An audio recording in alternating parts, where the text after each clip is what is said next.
Acerca de la danza de moros y cristianos, Arturo Barman señala que su representación más antigua pudo haber sido en el oriente de la España medieval en ocasión de una boda celebrada en Lérida en el año de 1150, donde se representó un combate entre moros y cristianos. Esta danza recuerda el drama de las contiendas militares sostenidas entre cristianos y moros durante las cruzadas, así como en las guerras civiles de la España medieval, por lo que se considera de origen español esta danza. El mismo Arturo Barman apunta que la confirmación documental más antigua de esta danza en América se debe a Bernal Díaz del Castillo, quien escribe que una vez consumada la conquista de Tenochtitlan, yendo Cortés rumbo a las Higueras, llegó a Coatzacoalcos. Ahí fue que le hicieron un recibimiento con la representación de emboscadas de cristianos y moros. Este suceso podría fecharse entre 1524 y 1525. Después se comprende que esta representación pasa a ser un festejo, una celebración de los conquistadores. Así fue que una de estas celebraciones tuvo lugar por primera vez en la Ciudad de México en 1538, con motivo de haber recibido buenas noticias de una firma de paz entre los monarcas de España y Francia.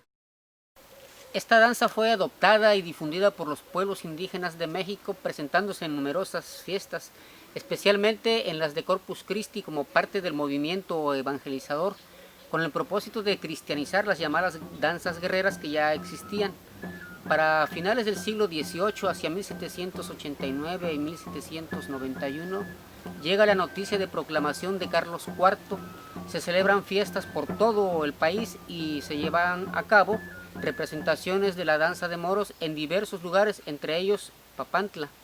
En la región de Papantla también se le conoce como danza de moros y españoles, y la encontramos tanto en la costa como en la Sierra Totonaca. Se caracteriza por exhibir a dos grupos o bandos bien diferenciados que evocan antiguas batallas entre moros y cristianos por la toma de Jerusalén. También constituye una crónica de las batallas entre estos por la Reconquista, después de 8 siglos de sometimiento de la España cristiana. De alguna manera también recuerda las luchas sostenidas entre indígenas y españoles durante la conquista realizada en México por Cortés y sus soldados. De modo que en la representación de esta danza en México, los indígenas pasan a ocupar un lugar al lado de los moros, representando a los pueblos infieles, a los no cristianos. De este modo, esta danza se resignifica en nuestro país, ahora para recordar la conquista de México y el triunfo de la cruz cristiana. En la costa totonaca, los integrantes de uno de los bandos soportan sobre su cabeza un penacho alargado, posible insinuación de un casco militar español. El otro grupo porta un gorro cónico que es adornado con medias lunas, posible alegoría de los moros, ¿verdad? En la Sierra Totonaca participan 3 grupos distintos, que son los moros, españoles y los tocotines. Cada uno es comandado por un dirigente. Los tocotines parecen representar a los indígenas y constituyen un grupo que se adhiere a los moros. Un personaje importante en esta danza es el chichimeco, cuya indumentaria consiste en una tela pintada con manchas negras y lleva adherida una cola. Además porta una máscara que semeja a un perro. En la Sierra Totonaca los sones de esta danza aluden tanto a momentos de la ejecución de la danza como a sucesos históricos y a personajes. El son de la calle se ejecuta con tambor y tiene el propósito de reunir a los danzantes.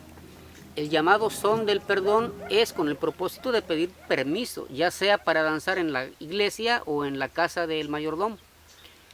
El son de la llegada evoca el arribo de los españoles El son de la zozobra recuerda la incertidumbre y el temor de los indígenas ante la llegada de los conquistadores.